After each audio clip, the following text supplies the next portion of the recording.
Aloha class. Now we're going to get into social engineering. Social engineering is one of my favorite topics.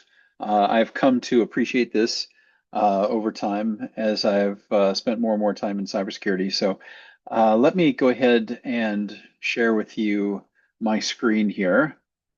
And I want to also point out that I sent out a couple of links today. Those links are some pretty interesting stuff. One of the links that I sent out was for a DEF CON conference. There was an interview. There was a guy that went to a DEF CON conference, a journalist, and he wanted to see what people could do with social engineering, and they really did a number on him. So I thought that would be something good for you to watch, even though it has one cuss word in it. I thought that you would appreciate that. It's really shows you the power of very simple tools. And the second video was about a person that is able to hack a company simply by spoofing a phone number, making it appear like he's calling from inside the company, and he's talking to their tech support, has them open up a site and click a link. And because the guy trusted him, he clicked on it and immediately infected his system. And now the hackers can reverse shell into his system. So, yeah, very dangerous stuff. So, social engineering is the heart of all of this. So, that's why we're talking about social engineering here. And on an aside, I actually went to DEF CON this couple weeks ago, and it was an amazing conference, cybersecurity conference. And if you get the chance to go there at some point, I would highly recommend it. But it's very interesting. Anyway, let's get into social engineering here. So, in information security, social engineering is the manipulation of people into revealing information or performing actions that may compromise a system's security. You're essentially getting people to work against their best interests here. So, an example that they give here is if you have somebody, an attacker, call a target pretending to be like, in the IRS, and they can request the target's social security number to confirm their identity. So then the attacker can take that information and use it somewhere else. So that's one example. So you can use social engineering to do things like get people to click on malicious links. You can get them to pay for non-existent goods, share their personal information. There's a lot of different things that you can do. And they have a nice uh, graphic here with the participation activity. You can watch and do it step by step. But the first part is when you're doing a social engineering attack, you're going to gather information. There's all kinds of what we call OSINT. OSINT is int, so open source intelligence. So open source intelligence, think of it as free information that's available. Think of LinkedIn, think of Facebook, Instagram. You can get information on people. People give away information about themselves. I can go and look at any of you and see what your hobbies are, who your friends are, things like that. And I can use that against you. I could see who your friends are. I could then maybe fake an email to you from that friend, something like that, and put a link in there that you click because it's, oh wow, look at this great video or something like that, and you click on that and then you're hacked. So information gathering is the first part of any kind of social engineering attack. And then another thing is they're going to set up a report. They're going to build up a relationship with the target. So in this case, the attacker crafts an email that appears to be sent from the CEO. And then the attacker requests personal information from the target. The employee believes the email is from the CEO and he responds with the requested information. So he gives him his birth date, address, and bank account because, hey, he thinks this is the CEO asking him. And then the last thing is the attacker is going to end the communication, collect the information. He's going to remove all traces of the attack. So he's going to try to get away there cleanly, make sure nobody could follow him back.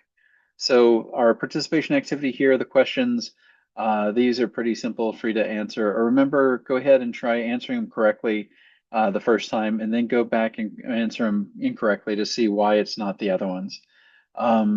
So I want to make sure as I'm going through here, there are terms. Sometimes in the lessons here, they'll mention terms that you may not know about, particularly networking terms. And I just want to make sure that I'm going to give a small explanation of what some of these things are. Don't see any here. So we're going to talk about the social engineering attack classifications. So how do we divide these types of social engineering attacks?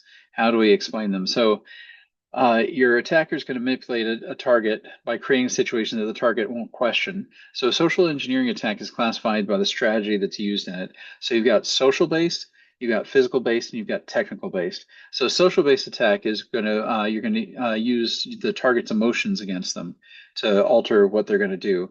A physical based attack is going to rely entirely on your proximity to the target, how close you are to the target. And the third one is going to be technical based, and the technical based is going to be an attack that uses technology to interfere with the target's usual actions. And you're not going to need the target to do anything in that regard. You're not going to be doing something like social based where you try to get them to click on something. So we have examples of that here. So if we click on the start, we can see an attacker can steal a target's Facebook password using a social based, a physical based, or a technical based attack. So the first one we're going to do is the social based attack. That's where you get an email, and that email is going to say that your Facebook password is expiring, and it's going to have a malicious link in there, and they'll probably have you go to a page that looks like Facebook, but it's not really Facebook. You put in your credentials, and it'll probably send you through to the Facebook page or something like that, and you'll be okay. So, where you think you'll be okay, but you've just given them your credentials. Then a physical based one is where you've got somebody that's looking over your shoulder. We call this shoulder surfing. So looking over a person's shoulder, that's a physical based type of attack. So you're simply looking over the shoulder. There's no technology involved here. Um, and then the last one is a technical based attack. So you're going to do something like they set up you essentially spoof the name of a place like Facebook. It's called, I think it's typo squatting, or yeah, I think it's called typo squatting. But you misspell like Facebook, you spell with an extra O or something like that. And if you spell with that extra O, you put up a malicious site there at that address and hope that somebody misspells it. And eventually somebody will, and they'll land on your site, and they may fall victim to entering their email and password and getting hacked. So again, we're looking at social engineering attack classifications here. Go ahead and try doing some of these. They're pretty straightforward. Um, Next, we're going to talk about influence principles. Influence principles are very important. You're going to be asked about this on the certification exam. So social engineering attack is successful when a target's going to take an action that's against their own best interest. So an influence principle is a concept that takes advantage of human nature to manipulate a target. So an attacker uses influence principles to manipulate the target and avoid suspicion. So there's examples here, and I told you about some of these previously, but like if you're trying to get into a building, uh, there's been somewhere women wear like a pregnancy prosthetic where it looks like they're pregnant and they're holding boxes or something, and people will help them, go out of their way to help them. Or if you're carrying, pizzas, like happened to me exactly yesterday. Somebody opened a locked door for me because I was carrying pizzas and they didn't know me. So I hacked my way through their social engineering, even though I do have keys to the building. They let me in when they probably should not have. But this is just human nature, and we exploit human nature using, in social engineering. So some of the personal influence principles are authority, and authority is when a target believes that the person that's doing the attack is in a position of power over the target. Like earlier, we were talking about the person got an email from the CEO, or they thought it was from the CEO. So that's one where the target thinks that, they're dealing with the CEO or somebody important, somebody that has power over them. Another thing is familiarity, like when a target believes the attacker is a known individual or associated with a known organization.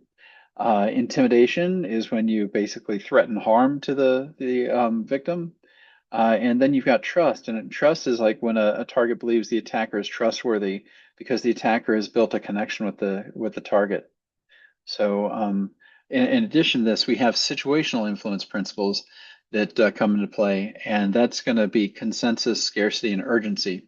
So, consensus, the idea of consensus is when a target believes that the actions or when the attacker's suggested action has been done by others. In other words, somebody says, "Oh yeah, we're having everybody click on this to update their drivers or something like that, or printer drivers. So go ahead and do that." Then because they have the impression that everybody's doing that, there's a consensus that it's okay to do it. They end up doing that. Then there's scarcity. So scarcity is when a target believes that the attacker's suggested action has limited availability. In other words, it's like, hey, I've got two tickets left. If you want to buy two tickets to the great, concert that's sold out, I've got two if you want, but they're going fast. You got to let me know. So something like that, that's using scarcity to try to trick somebody. And then there's the urgency, and that's when the target believes that the attacker's suggested action has a time constraint. Other words, oh my gosh, you got to change your password immediately. We just got hacked. You got to change it immediately, or we're going to have big trouble. So click on this link and go change your password. Things like that. Yeah, that's gonna. Those are the three types of situational influence principles. So we look at examples here. So when we click on this, it says an attacker hopes an employee will wire money to the attacker's account. The attacker uses personal influence principles so the employee feels comfortable completing the transaction. So we're going to take a look at things here. So the attacker establishes authority by writing the email as the company's vice president of finance. So they look pretty important by doing that. So then you go to the next step, and of course they need to research that to know who the VP of finance is. So then the attacker is going to establish trust and creates a connection by referring to the employee's supervisor by name. So when you name drop their supervisor, Logan, and you'll know this because you're doing research on your people, you can find the what do you call it, the company hierarchy. You can find that org chart somewhere. So the attacker establishes a sense of urgency by giving the target a deadline before 5 p.m. today. So that's another urgency. It's an influence principle that they use there. And then the attacker establishes familiarity by including the standard company signature and logo. So you have this standard, logo in there, so it looks legitimate. So these are the things that you're going to do to try to trick your target using social engineering. And again, you've got to watch that video that I sent. It's pretty amazing. And over here, it wants you to talk about, matching up things. And this is really good here because this is actually close to what I remember having on the certification exam. They're going to ask you to identify which principles apply in which situations. So you want to take a look at it and kind of connect the two. So when we look at this first one, an attacker advertises a free product if the target clicks a link within 20 seconds. So 20 seconds, you should think immediately, we're talking about urgency here. We're talking about something that has to be done now. So we're talking about urgency. So we can go ahead and drop it in there. And it explains to us here, urgency is when the attacker gives the target a deadline. So when we look at this one, we'll permanently erase a target's personal data if the target does not send money. So that is more threatening. So that is intimidation, I would say. So you go through here and you try to match up the types of what do we refer to as the influence principles? You try to match them up here. So familiarity, trust, scarcity, authority, consensus. So that's going to be a big thing that you're going to have to do on the test as well. Now going down here, we have a challenge activity. I think this is our first one so far. So challenge activities, we're going to go in here. I'll do the first one here because I think you'll get a different one anyway. So information gathering, what's an example of gathering information? Well, learning a target's suppliers and clients. That is a good thing. That's doing it. Then developing a rapport, making that connection. So learning a target's pretending to be a known supplier. That could be it right there, pretending to be a known supplier.